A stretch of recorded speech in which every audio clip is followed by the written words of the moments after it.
Forget what you learned in school. Never mind what your parents told you, and disregard what your friends say. From now on, the only people you need to listen to are these guys. For the next several minutes, they'll take you on a journey through the political jungle. And when your journey is over and you're safe at home, they promise you'll be stronger, smarter, and just plain better. So buckle up, hang on to your ears, because your journey starts now.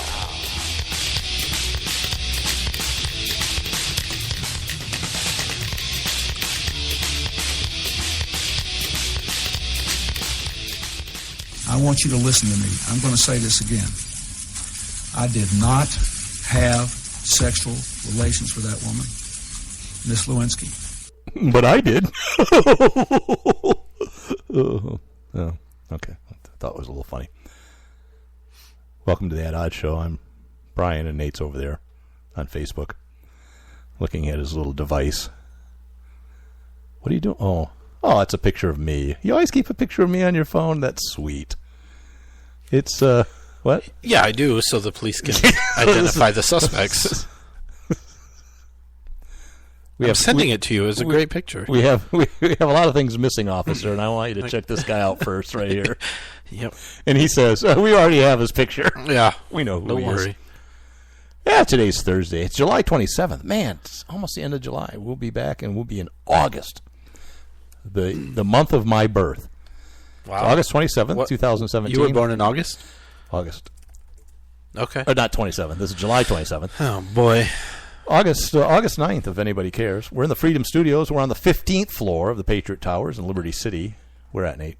Panama. We are in Panama. The canal is going by outside. There's gondolas on it. Oh, sole mio. Is that what? Oh, sole mio. In Panama? Yeah, that's the canals. Oh, okay. Right. They're Italian then. No, they're Panamanian. They're pantomimes, I think. They're pantomimes. This is how they sound when they sing. Excellent. Bravo! Bravo! Bravissimo! They sound awfully Italian. Oh, boy. Went to the eye doctor this week. That's a good story. And, I have a problem with the one eye. I have a little glaucoma. I got a little high pressure there. I'm sorry. And luckily, all that weed you smoke, though, is that's helped. Helping it. It's helped, yeah. And so I had surgery done, and what they do is they take a laser. It's a big laser. I didn't realize that. Picture a you had to go into a satellite dish for a television, big airplane cable. hanger. Yeah. Look right here, Area 54. Right now, we're just adjusting the laser. You just put a hole through the wall. Shh. It's Larry's first day. Don't worry. Hey, everybody's got to learn. It's my first day on the job. So they take a laser and they puncture a bunch of holes in your eye in a semicircle. Yep. And that allows the fluids that are building up the pressure to drain. Mm-hmm. And there's a failure rate that it doesn't work. They can do it twice. They can do the other side. After that, then you have drops for the rest of your life. Mm-hmm. So the first time I did it didn't work. My pressure was still high. Uh-oh. Did it again. I went back, and my pressure was some of the lowest it's ever been. And wow. Eye doctor was good job. Very happy. You really have to keep an eye on your eye pressure. Yeah. And it's hard to do. It is. Yeah. Like seeing the back of your really, head. Yeah. It's tough. But my eyes have really gotten worse, especially in my left eye. Must be genetic. My dad's left eye was really bad. So she goes, you use readers, right? Little cheap magnifying glasses to read and stuff. Yeah. Yep. She goes, your eyes are so bad, different, that I'm going to give you a prescription for reading glasses. Wow. I said, that's cool. Yeah. Is that what those are on your face? No, these are dollar store. Oh, okay. I haven't gone out and got them. They cost money. Yeah. My insurance isn't that good for glasses. Go to Walmart. That's what I'm thinking. Yeah. Did you do that? Did they? Yeah, remember? Not these ones. I wonder if they could put lenses in my old frames. The frames I have are like 25 years old. It's about the last time I got glasses. I'm sure somebody could, but it might not be cost effective if you can get some Well, I paid $19 for those frames I had. Really? Yeah. But your insurance covered the rest. No. I went in and paid cash for those frames. Didn't use your insurance at all? No, why would I use my insurance for $19 frames? Well, I don't know. I don't know. Okay. They would have covered 100%.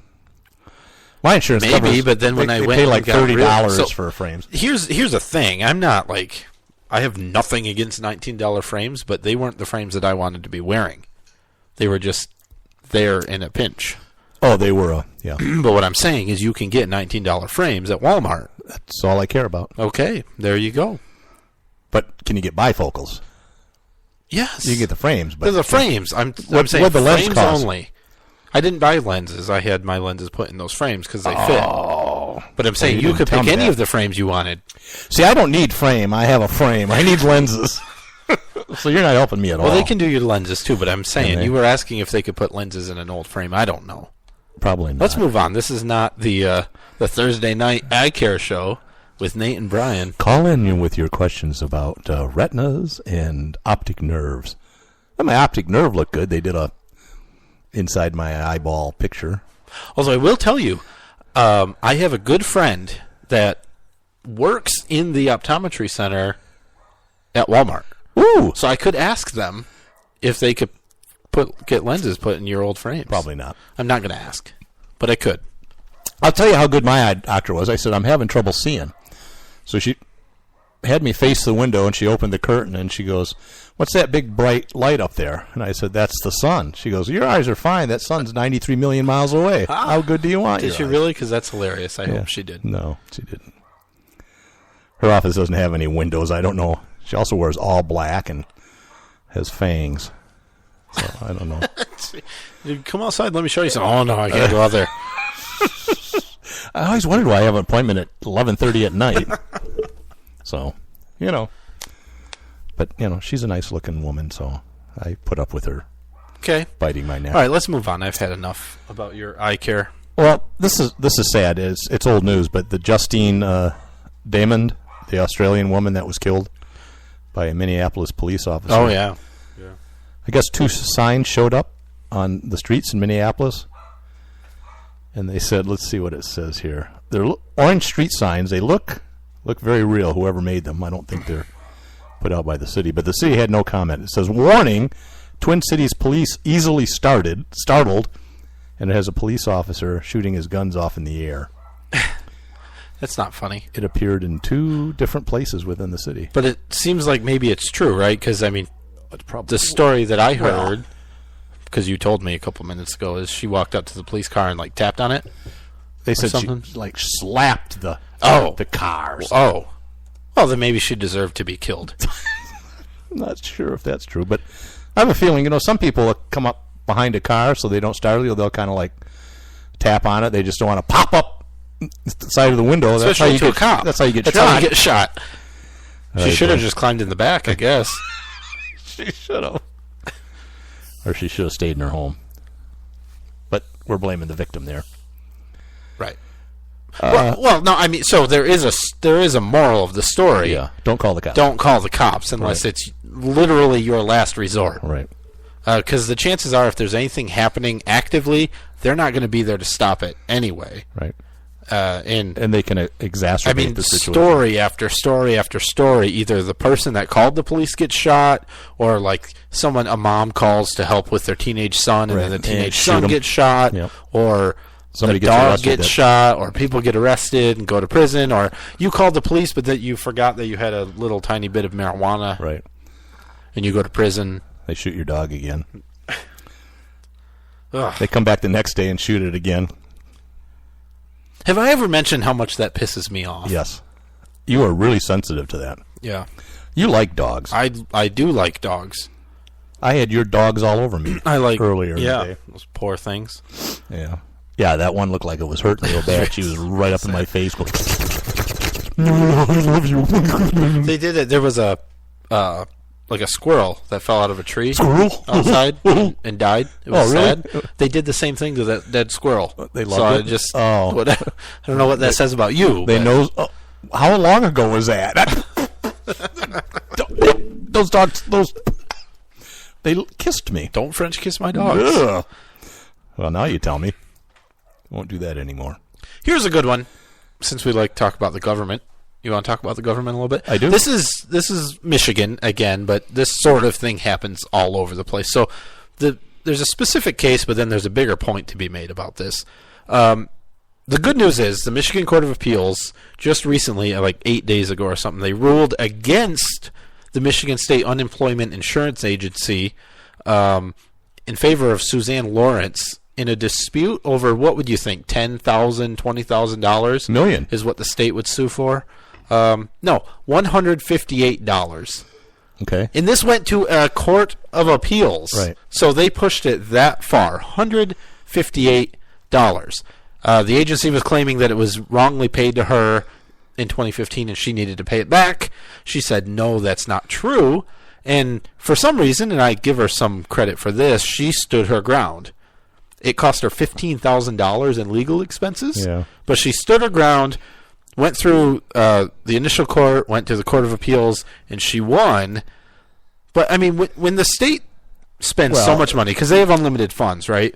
And when the judge says something, and this is a quote, that the case was moved forward to the Court of Appeals without even a scintilla of evidence on the record. Wow. So when a judge, and it was unanimous, it was a 3-judge panel, unanimous saying, no, you haven't proven at all that she owes this money back. Yeah. A scintilla is a really small amount. The worst part, the state says, well, you know what? We're not sure if we're going to appeal this. It might go to the Supreme Court. Might go to the Supreme Court. Absolutely crazy. When you think about, and there was a little bit of this. How much did the state pay to, how much? And of course, they didn't cover her fees. No. There's a little bit of this in the, like the Capital Area District Library case, right? Where they have unlimited resources. Right. And of so tax dollars. The tax resources. So, yeah, they can push it as far as they want. And agencies do this all over the place. If they think that there's anything that they are owed, they say, this is our position, you owe us money, if you don't like it, take it to court. That's just like their default. Nope, we're not going to negotiate, we're not going to come to a fair agreement. You don't like it, either pay us or take us to court. Because we have the money, we have the guns. There is a law in Michigan that says if a state agency goes to court and loses, that they do have to pay for the legal fees of the other party only if the other party can prove that it was a frivolous lawsuit. I would think this is frivolous. But how do you prove it? And you have to pay even more. Well, with a judge money. saying, I would think. I would think so. But it almost never happens. Yeah. Because the agency says, well, we thought maybe there was a reason to sue them.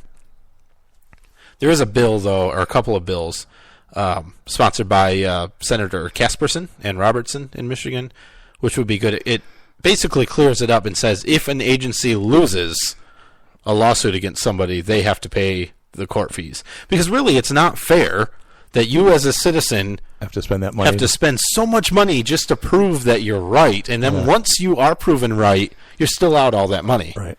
I mean, for her, it cost her $15,000 to not have to pay $158. Right. So I assume she was just standing on principle, but right. It's absolutely insane. It's crazy. And you wonder why we keep getting taxed and taxed and taxed, and we're not seeing anything good out of it. Well, I'll tell you a story. As you know, I work for a state agency. Oh, you do? And the Michigan State Unemployment Agency? Yeah, you now. Just finished up a lawsuit? Yeah. You're their... And we travel a lot. You're their lawyer, aren't you? So we get... we have to buy things on the road. And one of the things we buy to keep our samples cool is ice. Okay. Well, ice, we don't have to pay tax on it. But a lot of gas stations that you buy ice at, they don't have a way to take it out, and they don't bother, and so they charge you tax for it. Sure. So it's 6-12 cents, whatever it is. And one of our guys got called to the carpet on it because he submitted the bills, and they said, well, we're not going to pay this 12 cents.